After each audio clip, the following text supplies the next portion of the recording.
So, I went to go see Captain America, the Winter Soldier. It's directed by Joe and Anthony Russo, who've primarily been focused on TV as far as their directing goes, although they did bring us Yumi and Dupree, so... Now, it has an impressive cast, although the film mostly focuses on Chris Evans, Scarlett Johansson, and Anthony Mackie. And I gotta say, the shield, Captain America's shield, it is bloody fantastic in this movie. It looks so cool. If you've seen any of the other Marvel movies to date, you kind of know what to expect by now. They're these big, fun, light action comedies. They focus heavy on character banter. They have these giant comic book action sequences.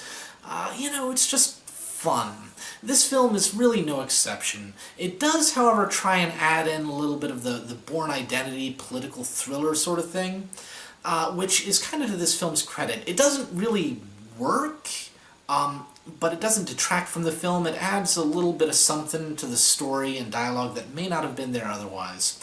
Unfortunately, along with the Bourne Identity style plot, it takes a huge helping of the Bourne Identity shaky cam, which really drags down the action sequences. As far as the story goes, it's very comic booky. You're dealing with assassinations, assassination attempts, double crosses, plans for world domination, characters coming back from the dead, that sort of thing.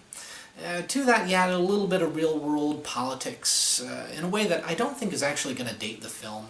It deals mostly with the idea that humanity has reached this point where it's willing to give up its freedom, its personal information for security, which is an interesting debate and something that you can kind of see sort of maybe happening, stuff like that. To that, they also add how Captain America is this patriotic Boy Scout, goody-two-shoes sort of character, and he's set in this very morally gray, questionable espionage world. And there's some interesting things that you could have done with any of those topics, but it really doesn't. It doesn't deal with any of them to any real depth. If it had taken any of those things and really explored it, it might have turned out to be a kind of fantastic movie. But it doesn't, and it just ends up being this light, fun romp, which is fine. That's kind of what you expect from a Marvel movie. I will say, for being subtitled The Winter Soldier is not in any way important to the plot of this movie. He's there, but you could have taken him out and you would have had the exact same movie for the most part. Which is a little disappointing, I have to say. As far as action scenes go, I'll admit the shaky cam isn't as bad as it could have been.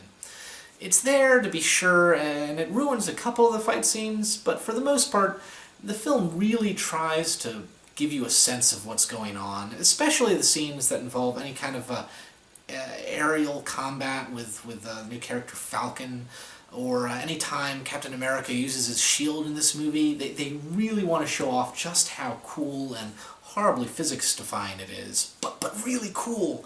They want to show you these things. They want to show you Captain America kicking a guy across a room, or him just barreling down a hall, just blasting through walls and ricocheting off something with his shield, causing a huge dent. They want to show you these things. It's not until you really get into the hand-to-hand combat that the shaky cam kind of gets egregious.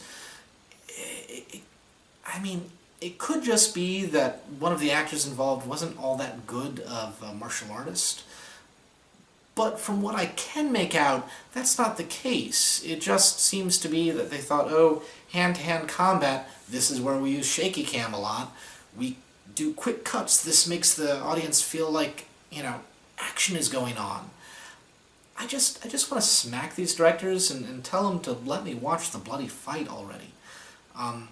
It's not enough to really tear down the movie, but it does limit my enjoyment of those scenes, which is unfortunate because otherwise they could have been bloody cool. What I could make out looked good, so if shaky cam doesn't really bother you, those scenes probably fantastic. As far as these Marvel movies go, I think that's all you really need to worry about. Is this plot, is this writing going to work for me? And is this action going to work for me? Everything else has pretty much been taken care of by Marvel and Disney. They spend a terrifying amount of money on the special effects, and they hire good quality actors, so a lot of those issues are already taken care of for you.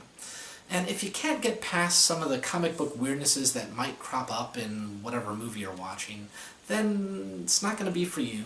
And if you just can't get past these 20-minute long epic fight scenes that pop up, again, there's going to be some problems. But for everyone else, if you enjoy light, fun, comic booky action, then these movies, they're really right up your alley, aren't they? Now, if you've seen this film, which you probably have, and if you enjoy it, let me know. If you don't, please let me know that too. Until next time, folks, enjoy film.